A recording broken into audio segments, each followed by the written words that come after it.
Hi, John here with Wild Hair. With the holiday season upon us, we wanted to show you how easy it is to take this simple strand of Christmas lights and turn them into an internet-connected device with My N3rd.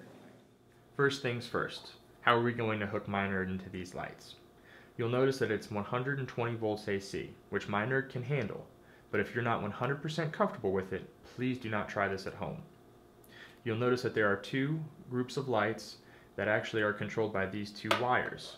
So as My N3rd has two relays, we're going to actually individually control each set by splicing into these wires. Alright, so now that we have everything spliced together, let's take a look at My N3rd's anatomy. One thing that was very important to us was to give our users access to all three contacts of each relay. So you'll notice you have two relays, and then you have three contacts below each relay. You have normally open, common, and normally closed.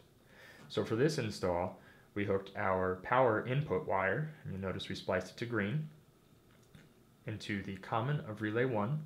It jumps over to the common of relay 2, and then we have our output wires, yellow and blue, which are hooked up to the normally open side of each relay. So when either relay is activated, each group of lights will come on. So let's see how that's done. With the app open and connected, you can see that I have two buttons on the screen, one for each set of lights. They're currently configured to latch, so when I push the button, they come on, and then when I push the button again, they turn off. The same thing goes for the other set. Now what I'd like is a flashing effect, but it'd be a huge pain to continually push buttons to get that. So what I'm going to do next is show you how to configure our timer, which actually has a loop feature that will allow us to do this without pushing buttons all day. To change my output to a timer, I'm going to go ahead and hit the edit button, and then under output type, I'm going to hit timers. Now I'm going to be asked to rotate my screen. So now I'm going to be taken through a series of questions to set up my timer. The first of which is how do I want it to be triggered? I can trigger it through an input on the N3rd, when I hit save, or from a button on the main screen. So I'm going to go with button.